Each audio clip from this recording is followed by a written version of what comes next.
Cingari here with Nick Hein, who's joining me all the way from Germany. He's got a big fight coming up in Austin, Texas. Nick, welcome to the show. How are you today? I'm fine. I just came from my training. I finished the training session and finally headed to our interview. And I'm a little excited. So yes, but I'm lucky to be here. How is training camp coming along for you then? Oh yes, it's a good camp till now. No serious or major injuries, and you know, it's always like this. The beginning of the training camp is always hard. You know, you have to get used to the amount of training sessions, and I mean, of course, have to focus on my diet and stuff. And but nevertheless, the more I get into it, the better it gets, and I have good training partners. And tough coaches, and yeah. Your opponent is got a bit of a reach advantage as well as a height advantage, but you have a strong ground game. Is the game plan then for you to take it to the ground when you get to the fight? You know, first of all, size is not everything. Okay. You know? It's also the technique. So, of course, and people will think, you know, he's a boxer, he has the reach advantage, and I mean, but everyone, also in my last fight, imagined that I would have to take the fight to the ground and focus on groundwork, and I like to go with the flow, you know, because I like boxing, I like standing up. If you compare, for example, Mike Tyson to other heavyweights, he was way smaller than they were, and he was really taking advantage out of his movement, out of his speed. So I'm not really planning on just focusing on one tactic, strategy. I want to go with the flow. It was good. For me, it was good in the last fight, and I think I will also be like this in the coming up fight. Now upcoming fight. You have not lost since 2011, September 2011, as I recall. What do you attribute your success to then? Well, I hate losing. That's good.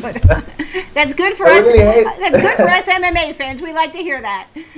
Yes, I really hate it. It's also like, you know, when you play board games and stuff, you know, I really hate losing, and you know, the fear of losing really pushed me in my training. You know, you have these moments, especially at the end of the week, when you're laying down and you're like, I don't want to join this training session, but you know, I really don't want to see myself losing again. So yes, hard work, passion, and really not being a good loser. Now, at one point I read you were working as a police officer. Are you still doing that? Yes, I am. How do you fit the training in with being a police officer then? Well, first of all, I have the opportunity to reduce my my work time in the preparation. So actually, right now I'm not really working a lot. This is a benefit, and I'm really grateful to my bosses that this is possible. So usually after my fights, when I'm not when I'm not injured, I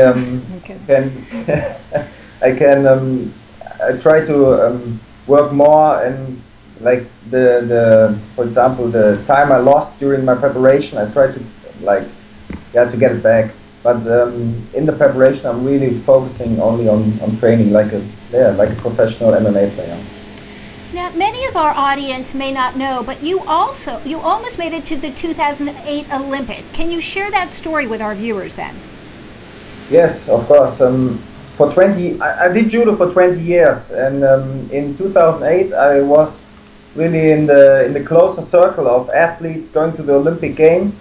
And I was in the preparation. I think I really had the worst year of competitions in my life. I went to 5 different countries, and you have to get points to get to the Olympics, and I really had it wasn't really my year. And then eventually I broke my leg during training, which was the end of my Olympic dream. And I remember my wife is Japanese, and we went to Japan. I really didn't want to see anything of the Olympic Games. I didn't want to see any sports, no running, no nothing, you know. And I remember one day I was on the crouches, you know. I was going up the stairs to the apartment where we were living, and I switched on the TV, and believe me, the first channel I switched on, the first program, was the Olympic final of my weight category. Oh. And it was a German who was winning the Olympic Games. It was really like, yeah, it really took me down a little, you know. I was that was really something I won't forget. And yeah, that was my Olympic year. And then I really must say the passion, the flame, it kind of vanished after that. Well, it's for the Olympics. Yeah, for the Olympics. It's a blessing to us then, because my theory is if you had gone to the Olympics, maybe you would not have been competing in MMA. Is that correct? I think you are absolutely right, because you know, it's like this, you know, when this passion. I'm not done yet, you know. I'm not done yet, and I really try to find it, like my salvation. Is that the right word in MMA? And I'm on fire still, you know. I like that. You know, Nick, the fight takes place in Austin, Texas, and everything in Texas is bigger. They've got barbecue and cowboy hats. It's the big, great state of Texas. Have you ever had barbecue? Will you try it? And will you consider wearing a cowboy hat when you get there? Absolutely. Susan, absolutely. That is really, because, you know, you must imagine, like, when I grew up, you know, Texas, everything that was shown in Germany, you know, Texas was like the symbol of the states, you know. We were looking like the movies, Western movies, and you know, of course, cowboy hats. When you just mentioned barbecues, you know, I'm really looking for a good barbecue, like just after the weigh-in. I know it might not be the best to get in shape again, but nevertheless, I will do it, and I will not leave Texas without having tried a barbecue. So, and you know, with the Texas hat, I don't want to with the cowboy hat, I don't want to like tell too much, but this is something I really plan to do, maybe even in the walk-in. But I won't tell too much. I think you will gain a lot of American fans if you put on a cowboy hat, especially those Texan fans. They're very loyal to their cowboy and barbecues. Are they? Then I will drive in with a little bicycle with a barbecue grill in front of it. I would do that. I would do that. Nick, what do you like to do in your free time, if you have any, when you have it? Yes, well, of course, I'm a family guy. You know, my wife and my son, they. For example, on the weekends when we have the free time, I really like spending time with them when we have good weather. You know, go on bicycle tours outdoors. I'm an outdoor kind of guy, and but nevertheless, I think I would really come along also living in Texas, because I really like shooting. You know, and we have also like shooting ranges here in Germany, and you know, I'm kind of skilled. You know, I don't want to brag, but you know, I like to do that, and you know, I must be honest. I like to join online on PlayStation a little bit. You know, I'm also like, I play the UFC game online a little bit. So yes, good for you. Yeah, many hobbies, but you know, not too much time during the preparation, but you know, after the preparation, of course, after the fight, you have the time for all that. And I like to eat. All right, now we're going to go to some fan questions from our viewers on Twitter. Doug, my partner, who set up this interview, and I want to thank him for setting up this interview, wants to know, how did Nick meet official Sachak? I'm not sure if I'm pronouncing that right. Tito's longtime friend, and does Nick plan on a U.S. move? Oh yeah, you know, Sasha, that's a good question.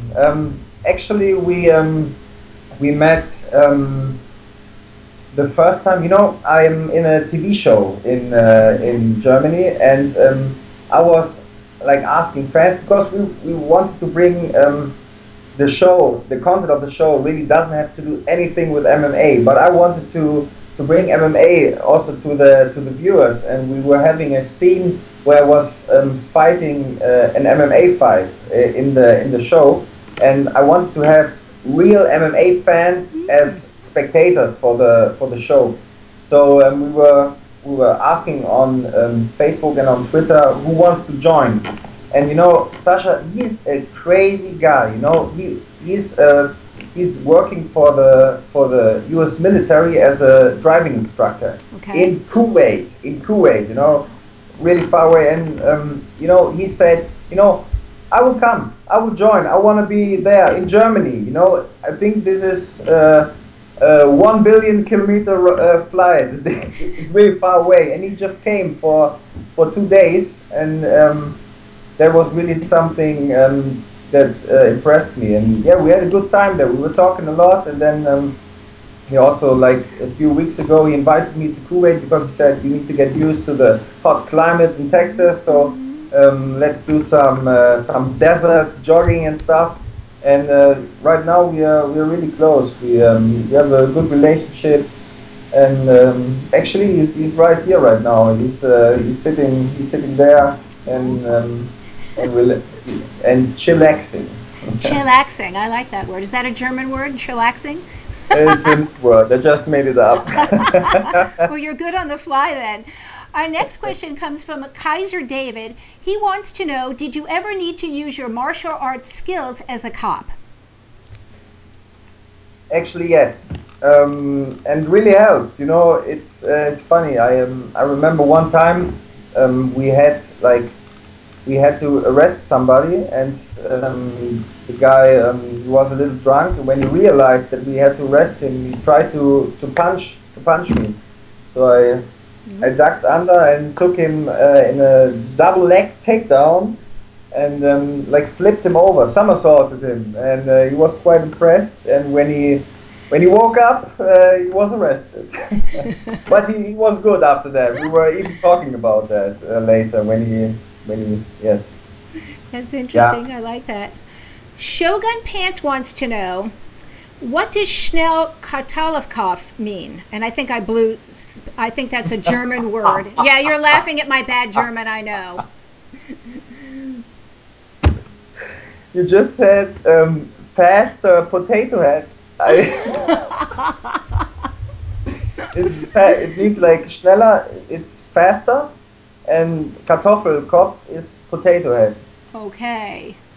I won't be saying that again. And as you can see, I'm turning bright red over that. Schnell, say it again. Schnell. Schneller Kartoffelkopf. Schneller Kartoffelkopf. Well, yeah. Okay, we'll go to and that. That's really, it's really important when you want to come along in Germany. You need that. You need it very many occasions. Yes. Oh gosh, I don't think my German will ever make it over there. I'll have to hang out with you, and you'll have to show me around when I come over. That's what's going to happen. I will definitely. I like to drink beer, though. Does that qualify me? Absolutely, okay, absolutely. Good. Before we go today, Nick, anything else you'd like to add? Like, you mean German words? For you? Yeah, if you want to teach me another German word or anything else you want to tell the American audience or the international audience about your upcoming fight. Yeah. Okay. First, I need to teach you some.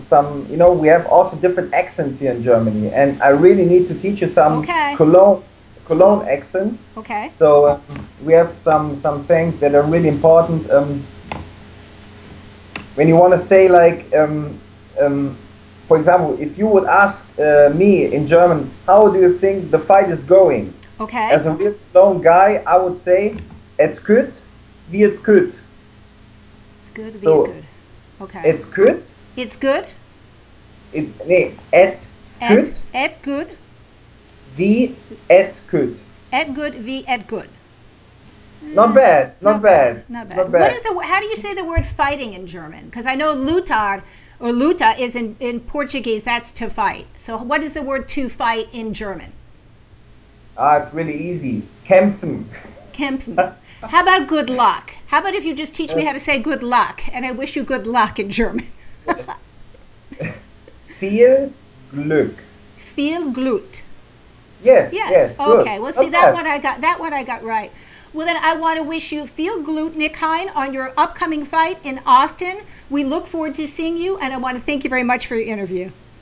Yes, thank you very much, and I also would like to thank all the viewers and all the fans, and of course my American fans and friends. You know, when I'm coming to the US, I know I might be the foreigner, the outlaw, but nevertheless, give me a chance. You know, I really will like to put on a great show and also have a good time and entertain you as well. And I want to remind our viewers, you can see this fight, UFC Fight Night 57, on November 22nd in Austin, Texas. Nick Hein, thanks for joining me so much, and I wish you good luck. Thank you very much. It was a pleasure.